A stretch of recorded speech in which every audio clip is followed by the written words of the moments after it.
Chapitre 5. Je n'eus que le temps de replacer sur la table le malencontreux document. Le professeur Lidenbrock paraissait profondément absorbé. Sa pensée dominante ne lui laissait pas un instant de répit.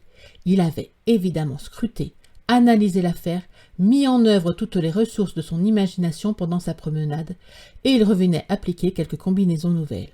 En effet, il s'assit dans son fauteuil, et la plume à la main, il commença à établir des formules qui ressemblaient à un calcul algébrique. Je suivais du regard sa main frémissante. Je ne perdais pas un seul de ses mouvements. Quelques résultats inespérés allaient-ils donc inopinément se produire? Je tremblais, et sans raison, puisque la vraie combinaison, la seule étant déjà trouvée, toute autre recherche devenait forcément vaine. Pendant 3 longues heures, mon oncle travailla sans parler, sans lever la tête, effaçant, reprenant, raturant, recommençant 1000 fois. Je savais bien que s'il parvenait à arranger des lettres suivant toutes les positions relatives qu'elles pouvaient occuper, la phrase se trouverait faite. Mais je savais aussi que 20 lettres seulement peuvent former 2 quintillons, 432 quatrions, 902 trions, 8 milliards, 176 millions, 640 000 combinaisons. Or, il y avait 132 lettres dans la phrase, et ces 132 lettres donnaient un nombre de phrases différentes composées de 133 chiffres au moins, nombre presque impossible à énumérer et qui échappe à toute appréciation. J'étais rassuré sur ce moyen héroïque de résoudre le problème. Cependant, le temps s'écoulait, la nuit se fit, les bruits de la rue s'apaisèrent. Mon oncle, toujours couché sur sa tâche, ne vit rien, pas même la bonne Marthe qui entr'ouvrit la porte. Il n'entendit rien, pas même la voix de cette digne servante disant « Monsieur soupera-t-il ce soir ?» Aussi Marthe dut-elle s'en aller sans réponse. Pour moi, après avoir résisté pendant quelque temps, je fus pris d'un invincible sommeil, et je m'endormis sur un bout du canapé, tandis que mon oncle Lidenbrock calculait et raturait toujours. Quand je me réveillai le lendemain, l'infatigable piocheur était encore au travail. Ses yeux rouges, son teint blafard, ses cheveux entremêlés sous sa main fiévreuse, ses pommettes empourprées indiquaient assez sa lutte terrible avec l'impossible, et dans quelle fatigue de l'esprit, dans quelle contention du cerveau, les heures durent s'écouler pour lui. Vraiment, il me fit pitié. Malgré les reproches que je croyais être en droit de lui faire, une certaine émotion me gagnait. Le pauvre homme était tellement possédé de son idée qu'il oubliait de se mettre en colère.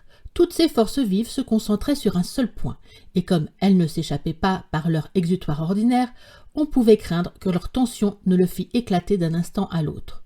Je pouvais d'un geste desserrer cet étau de fer qui lui serrait le crâne, d'un mot seulement, et je n'en fis rien. Cependant j'avais bon cœur. Pourquoi restais-je muet en pareille circonstance? Dans l'intérêt même de mon oncle. Non, non, répétai-je. Non, je ne parlerai pas. Il voudrait y aller, je le connais. Rien ne saurait l'arrêter. C'est une imagination volcanique, et pour faire ce que d'autres géologues n'ont point fait, il risquerait sa vie. Je me tairais, je garderais ce secret dont le hasard m'a rendu maître. Le découvrir, ce serait tuer le professeur Lidenbrock. Qu'il le devine s'il le peut. Je ne veux pas me reprocher un jour de l'avoir conduit à sa perte. Ceci bien résolu, je me croisai les bras et j'attendis, mais j'avais compté sans un incident qui se produisit à quelques heures de là. Lorsque la bonne Marthe voulut sortir de la maison pour se rendre au marché, elle trouva la porte close. La grosse clé manquait à la serrure. Qui l'avait ôtée? Mon oncle, évidemment, quand il rentra la veille après son excursion précipitée. Était-ce à dessein? Était-ce par mégarde? Voulait-il nous soumettre aux rigueurs de la faim? Cela m'eût paru un peu fort. Quoi? Marthe et moi, nous serions victimes d'une situation qui ne nous regardait pas le moins du monde? Sans doute, et je me souvins d'un précédent de nature à nous effrayer. En effet, il y a quelques années, à l'époque où mon oncle travaillait à sa grande classification minéralogique, il demeura 48 heures sans manger, et toute sa maison dut se conformer à cette diète scientifique. Pour mon compte, j'y gagnais des crampes d'estomac fort peu récréatives chez un garçon d'un naturel assez vorace. Or, il me parut que le déjeuner allait faire défaut comme le souper de la veille. Cependant, je résolus d'être héroïque et de ne pas céder devant les exigences de la faim. Marthe prenait cela très au sérieux et se désolait, la bonne femme. Quant à moi, l'impossibilité de quitter la maison me préoccupait davantage, et pour cause. On me comprend bien. Mon oncle travaillait toujours. Son imagination se perdait dans le monde idéal des combinaisons. Il vivait loin de la terre et véritablement en dehors des besoins terrestres.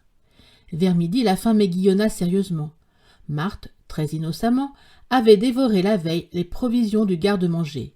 Il ne restait plus rien à la maison. Cependant, je tins bon. J'y mettais une sorte de point d'honneur. 2 heures sonnèrent. Cela devenait ridicule, intolérable même.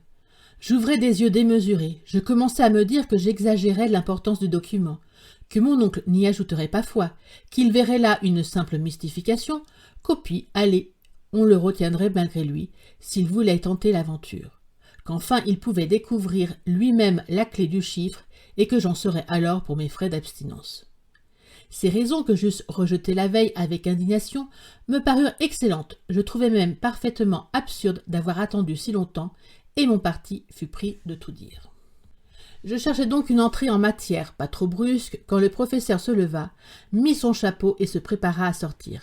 « Quoi? Quitter la maison et nous enfermer encore? Jamais! Mon oncle, dis-je! » Il ne parut pas m'entendre. « Mon oncle Lidenbrock, répétai-je en élevant la voix. Hein? Fit-il comme un homme subitement réveillé. Eh bien, cette clé. Quelle clé? La clé de la porte? Mais non, m'écriai-je, la clé du document. Le professeur me regarda par-dessus ses lunettes. Il remarqua sans doute quelque chose d'insolite dans ma physionomie, car il me saisit vivement le bras, et sans pouvoir parler, il m'interrogea du regard. Cependant, jamais demande ne fut formulée d'une façon plus nette. Je remuai la tête de haut en bas.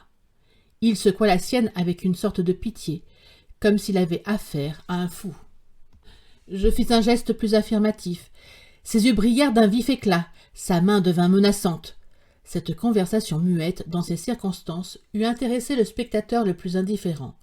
Et vraiment j'en arrivais à ne plus oser parler, tant je craignais que mon oncle ne m'étouffât dans les premiers embrassements de sa joie. Mais il devint si pressant qu'il fallut répondre. « Oui, cette clé, le hasard. »« Que dis-tu » s'écria-t-il avec une indescriptible émotion. « Tenez, » dis-je en lui présentant la feuille de papier sur laquelle j'avais écrit. « Lisez. » « Mais cela ne signifie rien, répondit-il en froissant la feuille. Rien en commençant à lire par le commencement, mais par la fin. Je n'avais pas achevé ma phrase que le professeur poussa un cri. Mieux qu'un cri, un véritable rugissement. Une révélation venait de se faire dans son esprit. Il était transfiguré. « Ah, ingénieux Saknussemm » s'écria-t-il. « Tu avais donc d'abord écrit ta phrase à l'envers ?» Et se précipitant sur la feuille de papier, l'œil trouble, la voix émue, il lut le document tout entier en remontant de la dernière lettre à la première. Il était conçu en ces termes.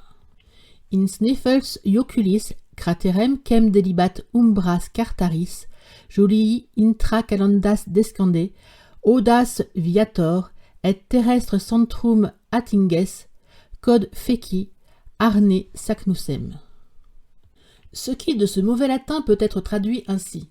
Descendre le cratère du Yocul de Sneffels, que l'ombre du Scartaris vient caresser avant les calendes de juillet, voyageur audacieux, et tu parviendras au centre de la terre, ce que j'ai fait. Arne Saknussemm.